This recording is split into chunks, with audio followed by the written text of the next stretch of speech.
আসসালামু আলাইকুম। আজকে তৈরি করব মুরগি রোস্ট। তার জন্য এখানে একটি মুরগি ভালোভাবে কেটে ধুয়ে নিয়েছি আর লবণ আর হলুদ মাখিয়ে নিয়েছি। মাংসটা কিন্তু মাঝখানে আমি একটু হালকা করে কেটে নিয়েছি যেন ভিতরে মশলা ভালোভাবে প্রবেশ করে, তার জন্য কেটে নিয়েছি। এখানে বেটে রাখা কিছু মশলা নিয়েছি, এখানে কিশমিশ আর বাদাম বাটা, আর এখানে আদা রসুন বেটে নিয়েছি।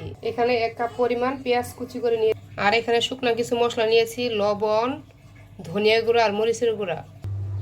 রান্নাটা করার জন্য চুলায় একটি কড়াই বসিয়ে দিয়েছি। এখন পরিমাণ মতো তেল দিয়ে দিলাম। তেলটা গরম হয়ে গিয়েছে। আগে থেকে লবণ আর লেবু মাখানো মুরগিগুলো দিয়ে দিব ভাজার জন্য। সবগুলো আমি দিয়ে দিব, একসাথে ভেজে নেব।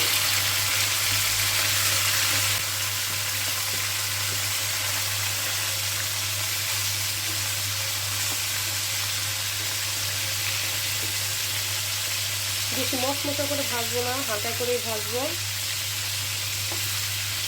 এক পাশ ভাজা হয়ে গেছে, আরেক পাশ করে দেব।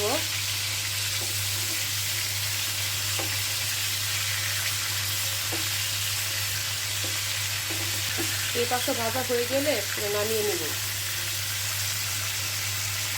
মুরগিটা আমার ভাজা হয়ে গেছে, এখন সবগুলো একটি বাটিতে নামিয়ে নেব।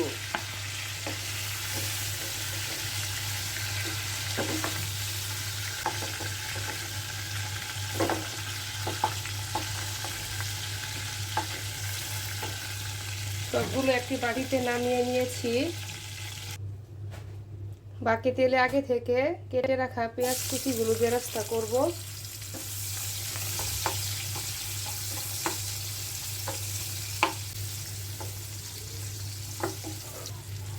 অল্প আছে পেঁয়াজগুলো বেরেস্তা করতে হবে, তার জন্য চুলার জালটা একদম লো করে দিয়েছি। পেঁয়াজটা আমার বেরেস্তা করা হয়ে গেছে। এখান থেকে অর্ধেক পেঁয়াজ আমি একটা বাটিতে নামিয়ে নিব। পেঁয়াজটা দীর্ঘক্ষণ মচমচে থাকার জন্য এখানে পরিমাণ মতো চিনি দিয়ে দিলাম। আস্ত কিছু মশলা দিয়ে দিলাম, দারুচিনি, এলাচ আর তেজপাতা। আর এখানে বেটে রাখা আদা রসুন বাটা আর বাদাম বাটা, সবগুলো মশলা দিয়ে দিলাম। বেটে রাখা মশলা দিয়ে তেলের সাথে কিছুক্ষণ ভাজবো।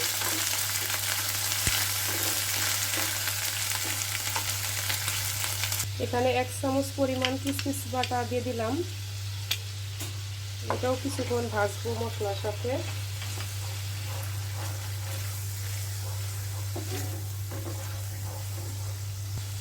বেটে রাখা মশলাগুলো ভাজা হয়ে গেছে, এখন বাকি মশলাগুলো দিয়ে দিলাম। এখানে 1 চামচ মরিচের গুঁড়া, 1/2 চামচ ধনিয়া গুঁড়া আর স্বাদ মতো লবণ দিয়ে দিয়েছি। যেহেতু মুরগিটা ভাজার সময় আমি লবণটা দিয়েছিলাম, তার জন্য এখানে লবণের পরিমাণটা আমি স্বাদ মতোই দিয়ে দিয়েছি। আরও কিছুক্ষণ মশলাটা ভালো করে কষিয়ে নেব। মশলাটা যেন পুড়ে না যায়, তার জন্য অল্প একটু পানি দিয়ে দিলাম। আবারও কিছুক্ষণ কষিয়ে নেব। একটু সময় নিয়ে এই মশলাটা কষাতে হবে। মশলাগুলো ভালো করে কষানো হয়ে গেছে। আগে থেকে ভেজে রাখা মুরগি মাংসগুলো দিয়ে দিলাম। মশলার সাথে ভালো করে মিক্স করে নেব।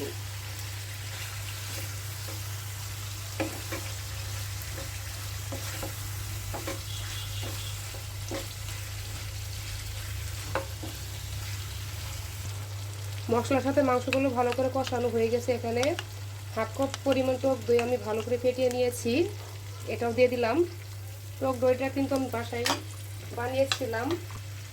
ঘরোয়া সব মশলা দিয়ে কিন্তু রান্নাটা আমি করে নিচ্ছি, কোনো প্যাকেটের মশলা আমি ব্যবহার করিনি। এখানে ভালো করে একটু মিক্স করব।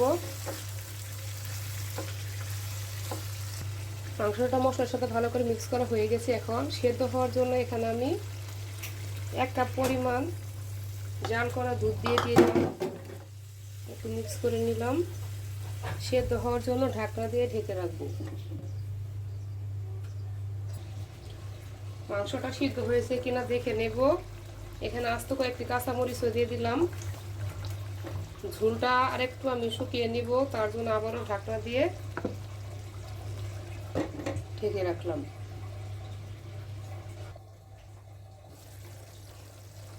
ঝোলটা আমার অনেকটাই শুকিয়ে গিয়েছে।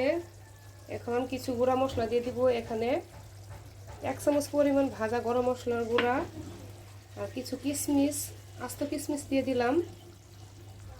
আর এখানে আগে থেকেই পেঁয়াজ বেরেস্তার মধ্যে গুঁড়া দুধ আর চিনি দিয়ে দিয়েছি। ভালো করে একটু মিক্স করে এটাও দিয়ে দিলাম। ভালো করে একটু মিক্স করে নেব।